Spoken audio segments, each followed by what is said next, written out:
Hola, buenas tardes a todos y a todas. Bienvenidos un día más al canal de Tarifa Fan. En esta ocasión vamos a hablar específicamente de mi filosofía de inversión, cómo selecciono unas acciones y no otras y qué rasgos podrían hacer que rechazara de antemano una inversión. En primer lugar, pues hay sectores que no conozco, que me parecen complicados de entender o que no tengo el conocimiento suficiente para profundizar en los mismos, como puede ser el sector de la banca o de los seguros, por ejemplo, o de las commodities. Tampoco invierto en commodities o no invierto en banca o en seguros. ¿Por qué? Porque no conozco suficientemente los fundamentales que atañen al sector y por tanto no tendría sentido que pretendiese competir con otras personas que tienen un conocimiento profundo de estas cuestiones y pueden seleccionar a las mejores empresas, así como cuándo realizar estas inversiones porque el precio que pagan es adecuado. Otro de los elementos que pudiera hacer en primera instancia que rechazara una inversión son los números. Si bien los números, el aspecto cuantitativo, habla en todo caso del pasado de la compañía y los números a posteriori pues serían meras proyecciones o adivinaciones en base a cómo se ha comportado la compañía en el pasado y las expectativas que un inversor se hace de la misma de cara al futuro, en ocasiones los números son tremendamente exagerados. Cuando los precios son muy exagerados y los fundamentales no acompañan las previsiones que el mercado hace de un negocio, pues directamente rechazo la inversión. Uno de los ejemplos que podría poner en un momento en el que yo era mucho menos diestro en el mundo de la inversión y que fue una inversión que por suerte rechacé fue Peloton Interactive. Cuando todo el mundo se encontraba en el confinamiento en su hogar, pues muchas personas decidieron adquirir una bici estática y contratar una serie de programas para entrenar desde la vivienda. Era previsible que esta euforia y este crecimiento exponencial dado por la situación en que vivíamos en aquel momento, pues no era extrapolable de cara al futuro. Sin embargo, los inversores se emocionaron mucho y crearon unas expectativas demasiado grandes acerca de una empresa que ni tan siquiera generaba beneficios. Esto para mí sería una clara línea roja. Una empresa que nunca ha generado beneficios puede ser una buena inversión a largo plazo porque tal vez esté en uno de los estadios iniciales del negocio y para alcanzar el break-even y para que sus inversiones en definitiva pues obtenga un rédito superior al coste que implican en el corto plazo, pues requiere de esto, de un periodo de gestación. Yo en estas empresas directamente no invierto, serían rechazadas completamente al instante. ¿Por qué? ¿Por qué hago esto y también rechazo este tipo de compañías? Porque el universo de inversión es tan grande que nos permite rechazar un 99,99% de las inversiones y en los entornos en los cuales no nos sentimos a gusto, pues a mi juicio es mejor directamente rechazarlos antes que intentar competir con otros inversores que tienen un conocimiento más profundo en este tipo de situaciones. De cara a modelizar una compañía que sí me interese y que haya pasado los filtros iniciales, también tengo en cuenta los números, por supuesto. Si bien la parte cuantitativa no sería tan fundamental como la cualitativa, es decir, cómo va a comportarse, cómo entiendo que puede comportarse el negocio de cara a futuro y qué perspectivas veo, eso sí, conforme al precio que estoy pagando por el mismo. Otro aspecto esencial que también considero fundamental a la hora de decidir si invierto en una compañía es si de alguna manera el flujo de caja libre que está generando lo va a repartir de alguna manera. Y el concepto de repartir para mí es más amplio que el que se respira en el mundo de Fintuit y también el que se considera a nivel contable las compañías. ¿Qué sería para mí repartir ese dinero? Sería más bien utilizarlo. Utilizarlo bien se puede utilizar pagándome dividendos. Si me pagas un dividendo de una parte de los beneficios con un payout ratio pues del 90% o del 30%, dependiendo de la opción que se tome a nivel de capital allocation, pues está de alguna manera repartiendo este beneficio, haciendo recompras. Es decir, aumentando la porción que poseo del negocio sin que yo tenga que adquirir más acciones. Repagando deuda, es decir, mejorando la situación financiera para que el coste futuro, el WACC, pues se reduzca y así el retorno a futuro sea mayor y también pues el riesgo financiero sea inferior. Reinvirtiendo en el propio negocio, es decir, potenciando el negocio, obteniendo un retorno concreto con esta reinversión para que el negocio crezca a futuro y por tanto yo sea propietario de una porción de un negocio que no deja de crecer gracias a esta reinversión. O bien, por último, adquiriendo otras empresas siempre que se produzcan sinergias o sean empresas semejantes que de alguna manera pues tenga sentido adquirirlas para seguir consolidando en un sector concreto y así ir aumentando también el valor del negocio. ¿Por qué he hecho esta aclaración inicialmente? Porque realmente repartir el beneficio en sentido radical solo sería el dividendo. Es la manera en que me están dando una porción de los beneficios de ese negocio directamente a mí. Si bien de manera indirecta las recompras también estaría aumentando mi porcentaje de propiedad en el negocio y las otras formas de reinversión pues de manera también indirecta están aumentando el valor de la porción de negocio que poseo con las acciones que tengo en mi poder. Hecha esta aclaración, vamos a ver algunos de los aspectos más relevantes que conforman mi filosofía de inversión, que como he indicado anteriormente, no sé si lo he explicado en abundancia, pues no es una filosofía de inversión cerrada. Por ejemplo, no soy un inversor por dividendo, aunque la mayor parte de empresas de mi portfolio pues otorguen un dividendo. No soy un inversor grow que únicamente posee en cartera empresas que crezcan por encima de la media del mercado.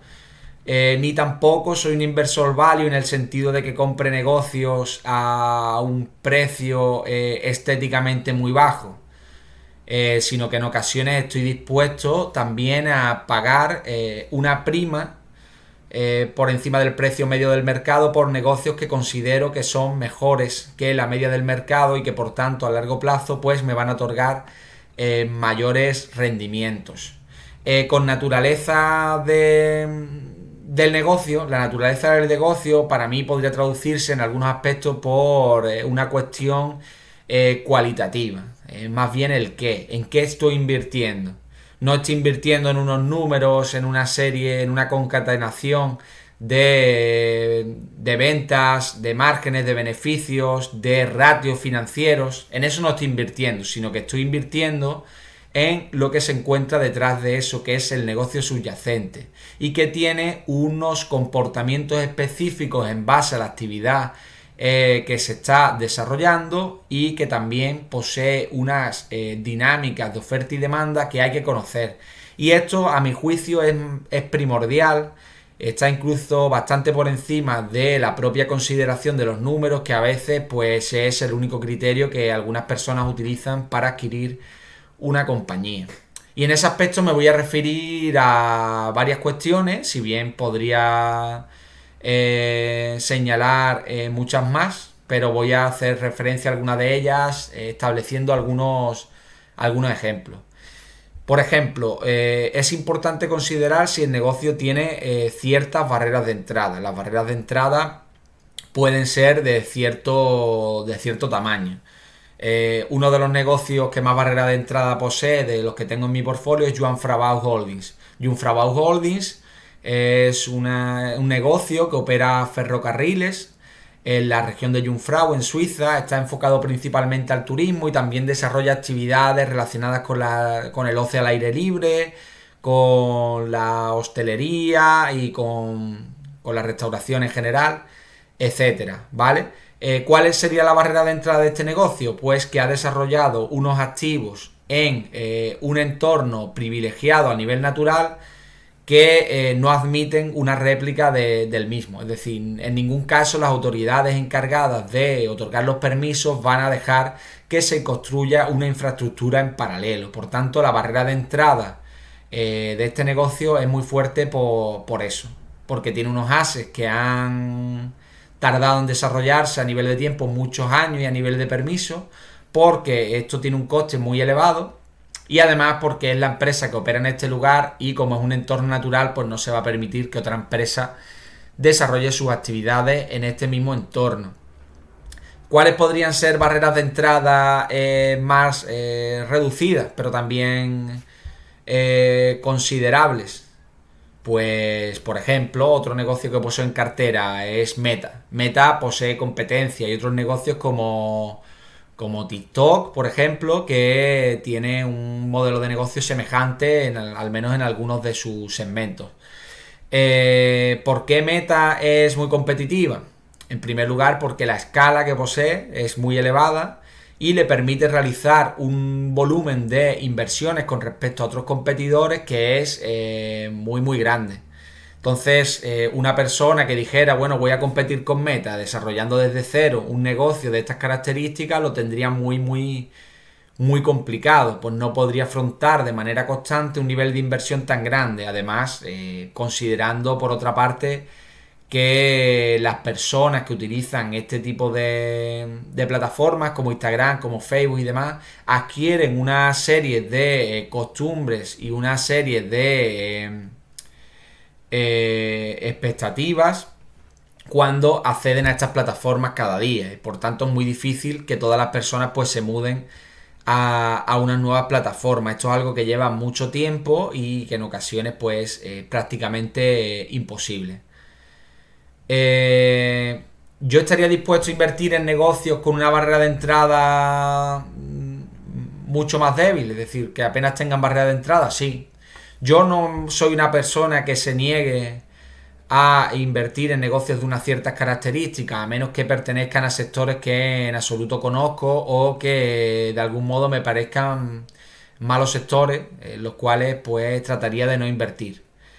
Sin embargo, siempre que una inversión esté a un precio que considero aceptable, entiendo que la empresa pues tiene futuro y el flujo de caja que tiene actualmente me justifica el precio que estoy pagando, pues podría acceder a un negocio con barreras de entrada, pero sí que estoy dispuesto a pagar una prima bastante sustancial por negocios que me aporten esta especie de ventaja competitiva frente a otros.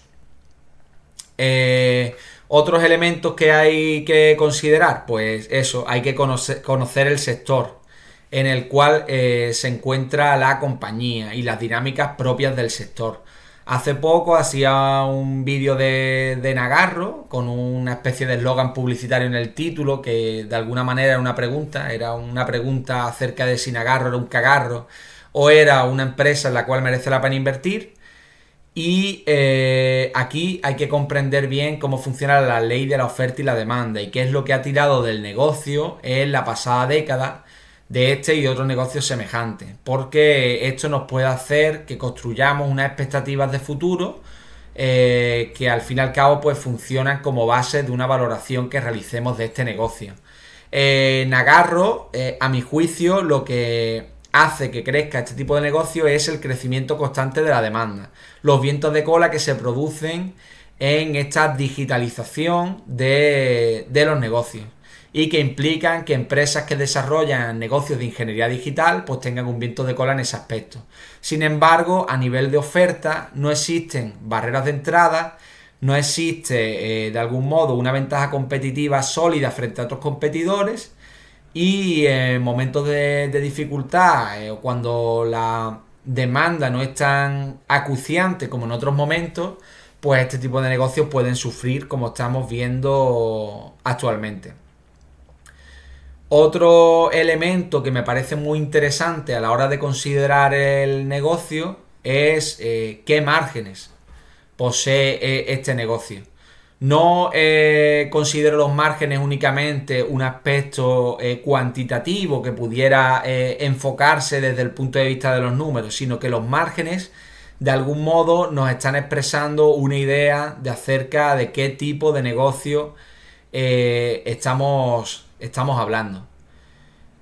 Compañías que poseen negocios como Meta o Stock Exchange, por ejemplo, compañías que de algún modo pueden desarrollar su negocio sin una gran reinversión, sin unos grandes costes fijos, y que pueden integrar a nuevos usuarios sin que eso implique un coste adicional en la misma medida en que se traduce en nuevos ingresos, son compañías por lo general interesantes. Por ejemplo, McDonald's. McDonald's es una compañía que constantemente está creciendo su número de negocios, está creciendo sus beneficios con el modelo de franquicia que está promocionando desde hace ya un tiempo. Sin embargo, McDonald's, para ampliar el volumen de clientes que acceden a su negocio, normalmente requiere de que haya más restaurantes en funcionamiento, aparte de las ventas like for like que también van creciendo. Sin embargo, hay negocios como Meta, por ejemplo, que tienen una infraestructura digital desarrollada en torno a Instagram o en torno a WhatsApp, cuyo coste marginal por un usuario adicional pues es prácticamente nulo. Es un coste marginal decreciente. Por tanto, este tipo de empresas que no tienen unos costes fijos aparejados relacionados con su crecimiento y su reinversión, pues suelen ser interesantes porque alcanzan unos márgenes muy elevados y pueden escalar su negocio de una manera mucho más rápida que otro tipo de negocio que requieren de alguna manera pues el desarrollo de activos duros que requieren unas inversiones bastante elevadas a lo largo del tiempo. Aquí estaría la pata de rapidez en el crecimiento. Los modelos que requieren de la creación de nuevos restaurantes, nuevos hoteles, nuevas construcciones, etcétera, pues requieren un largo proceso de reinversión que puede funcionar muy bien y ser sólido, pero que implica un crecimiento normalmente más lento que este tipo de negocios con una visión o con una característica digital. La base de usuarios de un negocio como Meta o de un Stock Exchange depende casi exclusivamente pues de los clientes. No depende para nada de la inversión que realiza la propia compañía. Otro elemento que hay que considerar a la hora de invertir en un negocio es la sociedad en la que se inserta este negocio. Por ejemplo, de cara al futuro tenemos que tener claro que la natalidad está bajando y que por tanto dentro de unos años tendremos una población cada vez más envejecida. Pues habrá negocios relacionados con las personas de la tercera edad que tendrán un cierto viento de cola. ¿Qué pasa? Que dentro de unos 20 años, pues posteriormente habrá pocas personas de la tercera edad o dentro de 30 años, de los que sea. Y entonces estos son tendencias que tenemos que considerar. Un ejemplo claro sería el tema del tabaco, ¿no? Cada vez en los países desarrollados sobre todo, porque entiendo que en la India, que en África y tal, el tabaco todavía está creciendo, se encuentran en otro momento con el consumo de este tipo de sustancias. Sin embargo, en países occidentales como España, Francia, Estados Unidos, la tendencia es que el consumo de tabaco pues descienda. E incluso yo pienso que todo el tema del vapeo y el Next Gen Smoke, pues de alguna manera no va a compensar lo que va a caer esta otra pata del negocio. Y al fin y al cabo, pues también, aunque los precios están constantemente subiendo, tampoco creo que puedan subir hasta el cielo. Llegará el momento en que la caída del volumen no pueda compensarse por la subida de precio. Al menos la impresión que yo tengo a la hora de enfocarme, de analizar a empresas como Altria, como Philip Morrison o como Bats. Y por eso, porque veo esa tendencia, no invierto en este tipo de empresas. Si bien, como he dicho en el caso de la barrera de entrada, si las encontrara a un precio las cuales me parecieran empresas regaladas, pues no sé, si me da el flujo de caja libre una empresa en un país desarrollado en un par de años, en un PER 2, en un PER 3, pues sí, pues yo veo que el tabaco pues va a seguir funcionando durante 10, durante 20 años, puede que siga funcionando. 10 años lo tengo más claro, 20 años lo dudo, ya más, porque veo que existe una tendencia imparable en la sociedad y en los modelos publicitarios que de alguna manera influencian el consumo de todo este tipo de artículos, pues están cambiando muchísimo. Aún recuerdo las películas en las que fumarse un cigarro era algo prácticamente celestial. Y actualmente pues ya no se fuma en las películas. Esto es un rasgo que me hace indicar que ya no está tan bien visto fumar y es algo que de alguna manera pues no se está insertando en la mente de los jóvenes. El vapeo es una transformación del tabaco que sí está calando algo más, pero bueno, algunos vapers también vienen ya sin nicotina y las tendencias del cuidado de la salud creo que están pujando más fuerte que en otras décadas. Otros elementos que hay que considerar. Hay que considerar si el modelo de negocio entraña un riesgo de disrupción. Esto es importante y debo decir que, por ejemplo, estoy invertido en empresas que entrañan un riesgo de disrupción, como puede ser Teleperformance. Porque le veo dos caras a este riesgo. Le veo el riesgo de disrupción, que la inteligencia artificial, por ejemplo, le pueda afectar y pueda marchitar el negocio que está funcionando en la actualidad. Pero también le veo que esta misma inteligencia artificial podría convertir a Teleperformance en un servicer de la misma y catapultar sus beneficios y sus ingresos al alza en un momento en que las expectativas del mercado en torno a la compañía pues son muy bajas.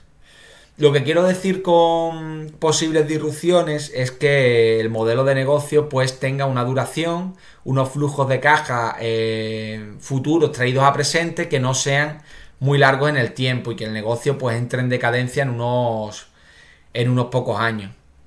Pues, por ejemplo, un riesgo de disrupción es el que se está planteando en torno a Alphabet. Se está diciendo que el buscador de Google pues, puede encontrar una disrupción en Bing, desarrollado por Microsoft, porque junto con el desarrollo de la inteligencia artificial de Microsoft, que estaría a un nivel superior al de Google o previsiblemente estaría a un nivel superior, pues podría alcanzar más tracción y atraer más usuarios de tal manera que la cuota de mercado de Google vaya descendiendo y esta parte del pastel pues la aproveche Microsoft. ¿Qué otros elementos debemos considerar en torno a la naturaleza del negocio? Pues bueno, también otro elemento que entiendo que es importante es cómo de dependiente es el negocio de los gestores que se encuentran ahora mismo manejando la compañía.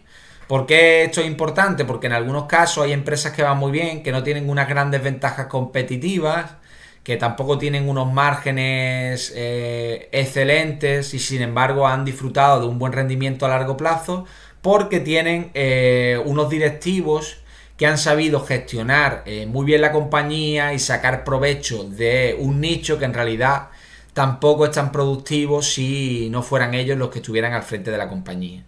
En general, como indico aquí, me gustan los negocios que puedan funcionar teniendo un perro como CEO. Es decir, los negocios que no tengan una gran dificultad de gestión.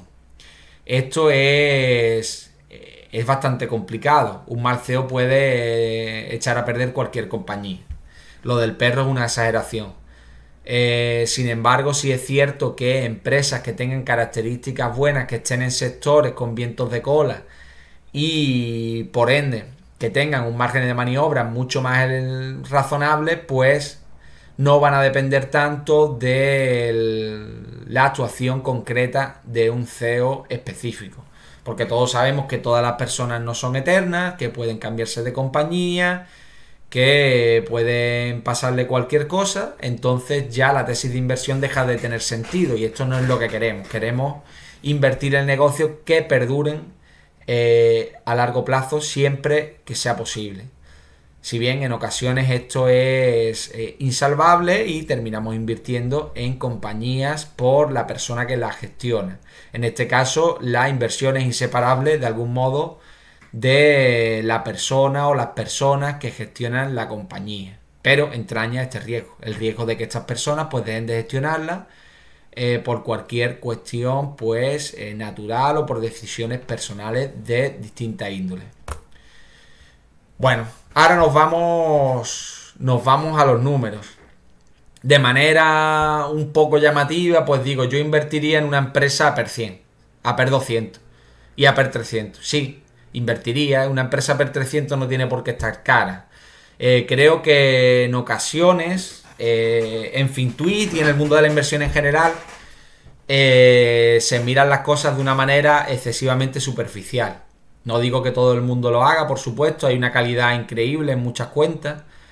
Sin embargo, por ejemplo, los beneficios de una empresa dependen de muchos asuntos que pueden variar mucho de año a año.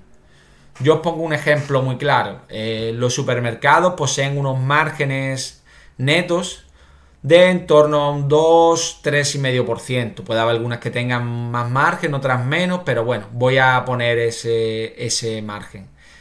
Imaginaros que una compañía un año pues tiene unos ciertos gastos de reestructuración porque realiza una adquisición y los márgenes pasan de un 3% a un 1%.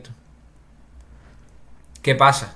Que esa compañía, una compañía de calidad, un supermercado que está ubicado en distintas partes del mundo y que ha demostrado una historia de más de 100 años, puede estar cotizando perfectamente a PER 15 o a PER 17 y de pronto pues te ocurre esta cuestión temporal y te pasa a cotizar a PER 50. Y te pones a mirar en TKR o en Yahoo Finance o donde sea y ves el supermercado a PER 50 y tú dices, ¿cómo voy a comprar un supermercado a PER 50? Y aquí yo tengo la receta para indicar por qué si se puede afrontar una inversión o no con independencia de lo que ocurra en un año específico. Y la idea es la de Earnings Power. ¿Cuánto realmente puede ganar esa empresa si normalizamos los números? Podemos normalizar unos números porque excepcionalmente se ha producido una reestructuración, porque es una empresa cíclica que se encuentra en la parte baja del ciclo y en un año pues entra en pérdida. Eso no quiere decir que la empresa de pronto por estar en un PER negativo o por estar a PER 500 la empresa no tiene un valor. Habrá que de alguna manera pues ajustar cuáles pueden ser sus beneficios normalizados a lo largo del ciclo y esto pues nos llevará a unos beneficios concretos. ¿Qué puede ocurrir también? Que una empresa cotiza a PER 50 de los pasados 12 meses, pero es una empresa que está creciendo al 25% anualizado sus ingresos y que además te está mostrando cómo los márgenes de su industria están en un 30% y ahora mismo te está dando un 10% de margen. ¿Eso qué quiere decir? Que previsiblemente si la empresa va como uno espera, va a triplicar sus ingresos únicamente por la parte de los márgenes. Y aparte pues tendríamos el crecimiento en venta que esperamos que siga ahí. Si bien no tiene por qué ocurrir, pero es una expectativa que podemos realizar. Cuando empecé a invertir, debo decir que no conocía las cuentas de pérdidas y ganancias más que de una manera muy superficial y no me fijaba en esta cuestión. Hay negocios que te ajustan, que te realizan ajustes para que veas bien los ingresos normalizados. Sin embargo, los ajustes que hace son normalmente extremadamente agresivos. Y tampoco nos dan razón de la verdadera constitución o el verdadero funcionamiento de sus ingresos a lo largo del tiempo. Esto es algo que no tenemos más remedio que calcular o que ajustar por nosotros mismos. No obstante, debo decir que para mí los números no son lo más importante es la naturaleza del negocio. Sin embargo, los números para mí son importantes en un doble sentido. Por una parte, me gustan negocios que no vayan a decrecer o que no tengan una tendencia de decrecimiento, al menos en mi pensamiento. Puede haber negocios que hayan crecido durante los últimos 9 años y que de pronto decrezcan un año, como le ocurrió a Meta, por ejemplo, por unas cuestiones concretas, porque aumentó mucho su nivel de inversiones, especuló con un crecimiento superior y por ello contrató más personal, lo que subió el coste de Cost of Goods Sold and Selling General and Admin, y todo ello pues llevó a una situación en la que el beneficio decreció mucho. El mercado extrapoló que esto se iba a mantener a lo largo del tiempo y yo tenía claro que no, que esto no iba a continuar de esta manera, de manera muy prolongada en el tiempo. Otras cuestiones que tenemos que tener en consideración. Pues por ejemplo, ¿estamos en una empresa con deuda o no? Si estamos en una empresa con deuda, ¿cómo es el tipo de deuda que posee la empresa? Un caso que estoy analizando todavía de una manera ciertamente superficial, pero que estoy siguiendo los resultados quarter a quarter de la compañía, es Bastille Le Confort. Bastille Le Confort es un negocio bastante resiliente, sector salud, en Francia. Y el problema que tiene, y por ello ha descendido tanto la cotización, no tiene nada que ver con la performance del negocio y con el crecimiento de sus fundamentales, sino que está relacionado con la estructura de deuda que posee la compañía. La compañía, en un entorno de una gran bonanza a nivel macroeconómico, de unos tipos de interés a cero, por debajo de cero, pues tomó toda la deuda a tipo variable. ¿Qué ha pasado?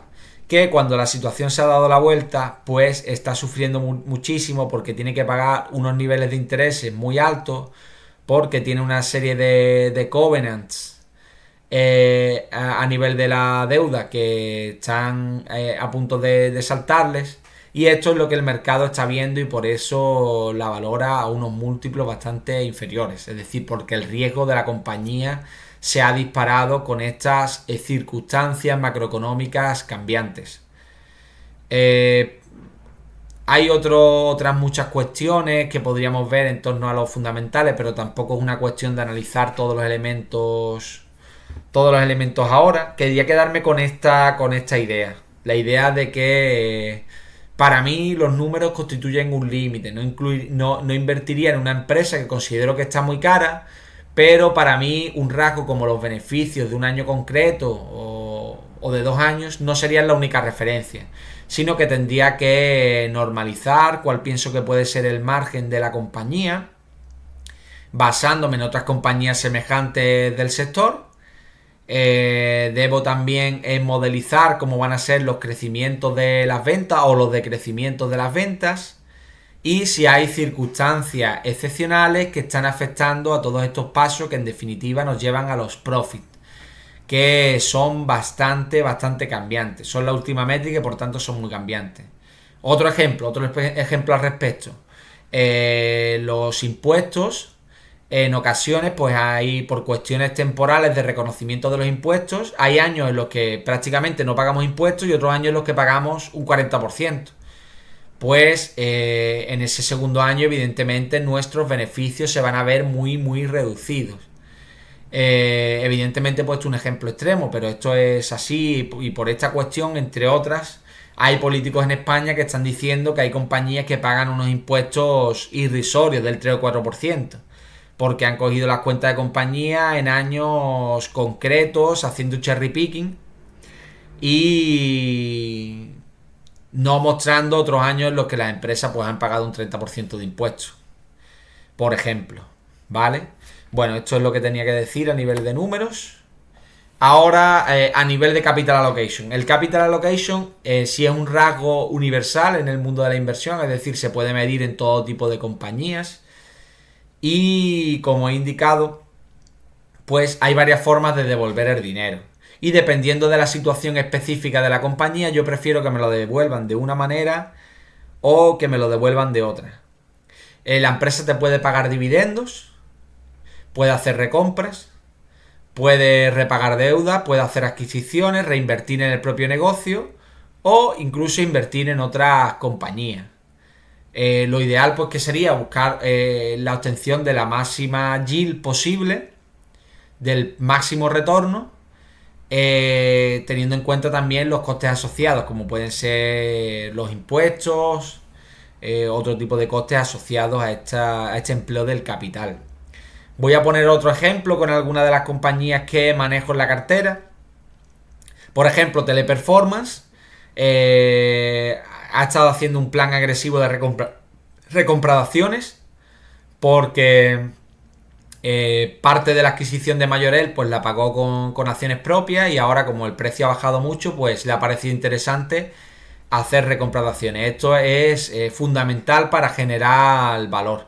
¿Por qué? Porque si entendemos que la empresa vale mucho más de lo que vale ahora y es capaz de recomprar sus propias acciones a un precio inferior, sin realizar ninguna operación propia del negocio, simplemente recomprando acciones, pues está generando valor. ¿Qué pasa? Que la empresa pues ha decidido mantener el dividendo, un dividendo bastante generoso, que bueno, pues a todo el mundo le gusta cobrar un dividendo generado de los propios beneficios de la compañía. Sin embargo, yo creo que en este caso las recompras generarían más valor, sobre todo si pensamos que el precio, digamos, que el valor intrínseco del negocio es bastante superior y que por ende el precio de la acción va a converger a medio plazo hacia su valor intrínseco. En este caso estaríamos generando valor con la recompra de acciones. Además que a nivel impositivo, pues cada vez que cobramos un dividendo tenemos que pagar impuestos y luego si reinvertimos ese dividendo, pues vamos a volver a pagar impuestos al vender esa inversión o al cobrar dividendos de esa inversión de nuevo. Mientras que en la recompra el dinero se queda en el propio negocio y bueno, creo que en Estados Unidos se está pagando un impuesto de un 1% por la recompra o algo así. En otros sitios nada, lo cual es ridículo. Es decir, las recompras prácticamente no tienen un coste a nivel impositivo. Esperamos que los gobiernos no se den cuenta de esta ventaja de la cual están haciendo buen uso en Estados Unidos y ya otros países pues están imitando esta estrategia. En otras ocasiones, si el negocio puede reinvertir con unos retornos sobre el capital invertido muy elevados, pues es más interesante que reinvierta en el propio negocio. No son estrategias excluyentes. Hoy estaba viendo, por ejemplo, un negocio que descubrí el otro día en FinTwit, como es Hugo Boss. No sabía que Hugo Boss cotizaba en bolsa, sí que conocía la marca, tengo algún producto de Hugo Boss, pero no sabía que cotizaba en bolsa y estaba mirando algunas cuestiones. Una de ellas era cómo repartía el capital, ¿no? Y una de las maneras que tenía de repartir el capital era con un payout ratio de en torno a un 30 o 50%. Es decir, te está pagando un dividendo, pero claramente te está diciendo, bueno, de todo el free cash flow que voy a generar, no te voy a repartir todo, sino que te voy a repartir un porcentaje previamente delimitado. Por otra parte, pues tienen abierto un programa de recompra que ahora mismo no están utilizando. Y pues bueno, también realizan reinversión en el propio negocio para crecer las líneas de productos que tienen. Pues bien creando más tiendas o abriendo más tiendas, bien ampliando su capacidad de distribución, etcétera. O repagando deuda, que también tiene cierta deuda que va repagando. Esto es solo un ejemplo. Únicamente quiero decir que en cada caso concreto tenemos que determinar con nuestro conocimiento específico del negocio sus necesidades, sus riesgos y también las expectativas de rendimiento que tengamos, pues debemos decidir qué es lo más interesante y si te están repartiendo ese free cash flow. ¿Qué es una bandera roja? Una bandera roja es que no te estés repartiendo ese free cash flow. En Japón recientemente, aunque ahora eso está cambiando, pasaba que las empresas acumulaban muchísima caja, pero no se la repartían a los accionistas. No daban dividendos, no hacían recompras, no repagaban deuda en ocasiones porque es que no tenían ni deuda, no hacían adquisiciones ni tampoco hacían crecer el negocio. De alguna manera el accionista ve que ese capital pues se queda ahí muerto y que no redunda en un beneficio concreto. Si bien la caja también es un beneficio, esa caja neta, pero el accionista no lo ve traducido directamente y por tanto pues rehúsa realizar este tipo de inversión. Un ejemplo que vimos recientemente en el canal fue la situación de InMode. InMode, de su flujo de caja libre, aproximadamente gasta en reinversión, en Research and Development, y por otra parte pues en algunas recompras que ha hecho, pues gasta en torno a un 25% del free cash flow. El resto ni lo está reinvirtiendo, ni está pagándote un dividendo, ni absolutamente nada. Por tanto, es normal que se produzcan distintas teorías o tesis acerca de qué hace con ese dinero, si el dinero es real incluso, porque si no lo estamos viendo por ninguna parte, pues podemos especular acerca de si es real o no es real. y por tanto, pues esto sería extrapolable a todo tipo de negocios. Por poner varios ejemplos de mi portfolio, tengo Jungfrau Holding, que es una empresa que ha tenido unas grandes inversiones en el pasado, como es el desarrollo del BK Way. Y Jungfrau Holding en la actualidad, como ya no tiene tanta necesidad de inversión en el propio negocio, no va a tener un CAPEX tan elevado, pues aumenta su dividendo. Otras compañías como Watches of Switzerland, esta es una de las que me ha ido mal, porque también hay que mencionar las compañías que no van bien en el corto plazo, pero que siguen ahí, ¿no? Y esta compañía, pues lo que está aumentando mucho es el número de tiendas que abre, ¿no? Está reinvirtiendo el capital en el propio negocio para crecer a futuro. Cuando venga otra parte, digamos, de bonanza en el ámbito de los relojes de lujo, que ahora mismo se encuentra prácticamente estancado, como estamos viendo los números de Louis Vuitton, de Hermes, de la propia Watches of Switzerland.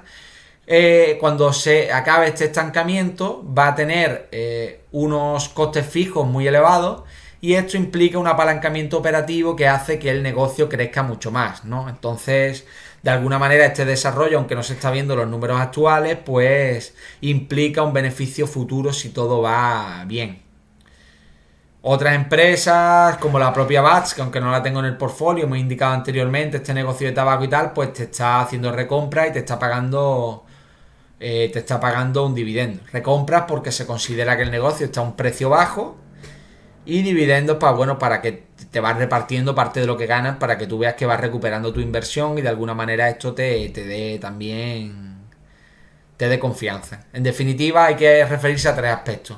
¿Me devuelve el dinero? Es decir, la directiva me está devolviendo el dinero. Esto es lo más importante. Sí, si la respuesta es sí, ¿qué porcentaje de ese dinero? ¿Me está repartiendo Kikos? ¿Me está dando un 20%, un 10% de lo que la empresa está ganando, del free cash flow que está generando? ¿O me está dando un 80%, un 90%, incluso un 100%? Incluso a veces más porque la empresa considera que es una oportunidad histórica y es capaz de hasta pedir deuda para hacer recompras, por ejemplo, lo cual me puede parecer un movimiento interesante en casos de movimientos irracionales del mercado, porque sí, yo pienso que el mercado no es completamente racional. Este tema lo debatiremos en otro vídeo. Y por último, ¿cómo lo hace? Porque la elección del modo en que se realiza el capital allocation, pues también estas decisiones afectan de manera importante al valor futuro de la compañía, y esto es algo que tenemos que tener muy en cuenta a la hora de valorar una inversión. Por último, voy a comentar un asunto que no hemos tratado en la introducción y es el entusiasmo intelectual. Habitualmente se dice, bueno, pues a través de la filosofía de Peter Lynch y otros grandes inversores, que, bueno, a veces indicaron en sus escritos que estaría bien invertir en empresas aburridas, empresas que no tienen el foco del mercado, empresas que de alguna manera, por no poseer la atención de los inversores, estarían a unos múltiplos inferiores y otorgarían un rendimiento anormalmente alto en el corto o medio plazo. Yo no estoy a favor de esta tesis. Yo pienso que es posible encontrar empresas que nos diviertan y las cuales disfrutemos analizándolas y que además puedan tener un rendimiento excepcional en el medio plazo. ¿Por qué creo esto? En primer lugar, porque la vida es corta. Si a una persona le gusta el mundo de la inversión y a esto le va a dedicar muchas horas, igual que se la dedica pues a un deporte o se la dedica a ir al cine o a cualquier otra cuestión, también, aparte de obtener un rendimiento económico, de maximizar un rendimiento económico, también se persigue un disfrute. Se persigue que en el momento, en ese camino, pues de alguna manera se esté disfrutando con lo que se hace. En segundo lugar, yo pienso que algo que no nos interesa verdaderamente o que resulta aburrido meramente porque vamos a obtener un rédito económico de ello, no va a provocar un entusiasmo intelectual suficiente como para que alcancemos un conocimiento profundo, equiparable al menos a otros analistas, y que nos permita, pues, de alguna manera desarrollar una tesis de inversión razonablemente buena, al menos en nuestro fuero interno. Y por último, yo considero que lo que he dicho anteriormente es relativo, en el sentido de que lo divertido es un concepto subjetivo. Puede haber empresas que para mí sean muy atractivas o sean muy divertidas, que para otras personas pues no lo sean.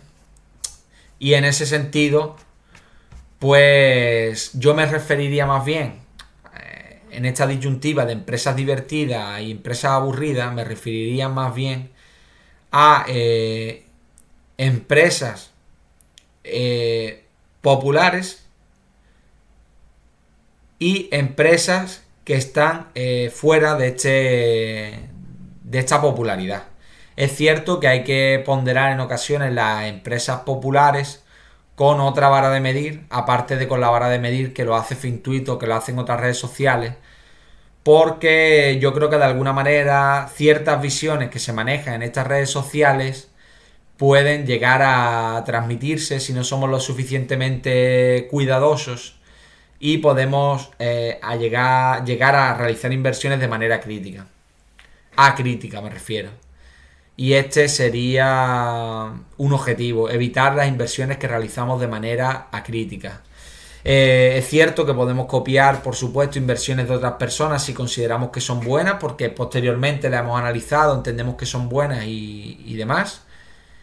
Pero lo que yo creo que no podemos copiar es ni el convencimiento, ni el entusiasmo, ni los factores que de alguna manera llevan a la determinación de que esa inversión es buena. Y bueno, no voy a dilatarme mucho más. Dentro de mi filosofía de inversión también tengo marcados una serie de objetivos. Concretamente el objetivo que me marco es superar el SP500. Es un objetivo bastante arquetípico en la comunidad y demás. Hay gente que dice incluso que si no se supera el SP500, ¿para qué vamos a realizar una inversión activa? Que mejor una inversión pasiva. Yo considero que sí merece la pena. Merece la pena en primer lugar porque estoy convencido de que puedo superarlo a largo plazo, de que puedo hacerlo. En segundo lugar, creo que es mejor una inversión activa y saber lo que tenemos, porque la indexación no está garantizado de que pueda seguir funcionando a futuro. Estamos viendo que existe mucha concentración en una serie de empresas dentro de los grandes índices. De alguna manera estamos viendo que se podría estar replicando una situación análoga a la del año 2000, donde se produce una concentración enorme en una tipología concreta de empresas, en este caso pues en grandes empresas principalmente tecnológicas, y también porque hay una gran masa de personas que está tendiendo hacia la indexación, esperando obtener pues el típico 8 o 10% que te dicen anualizado.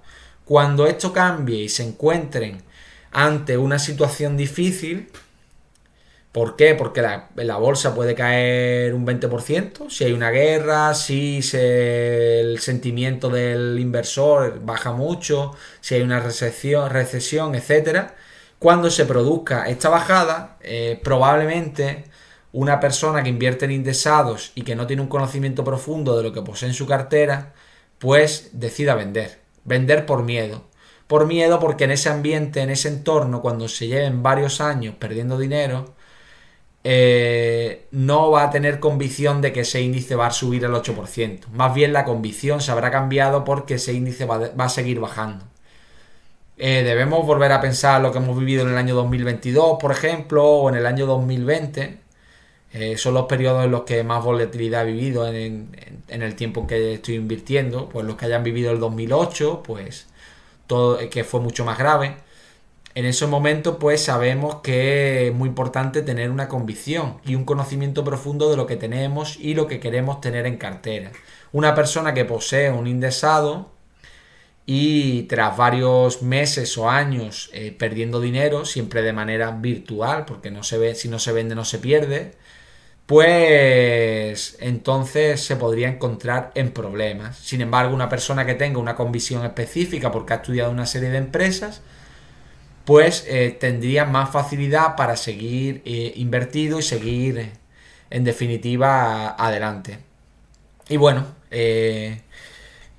indicar que todo lo que hemos hablado aquí en ningún caso es una recomendación de compra o de venta de los activos que se han mencionado, que si te gusta el contenido te pido que te suscribas al canal, que lo compartas con familiares o conocidos a los que les interese el mundo de la inversión y que por supuesto pues estoy abierto a todo tipo de comentarios y a debatir cualquiera de las cuestiones que se están tratando en estos vídeos. Además os animo que si queréis participar, queréis también dar vuestra opinión en este u otros temas en el canal, se encuentra totalmente abierto a cualquier opinión, por supuesto, ofrecida con el debido respeto y también pues el debido bagaje intelectual o conocimiento de la cuestión de la cual se quiera hablar.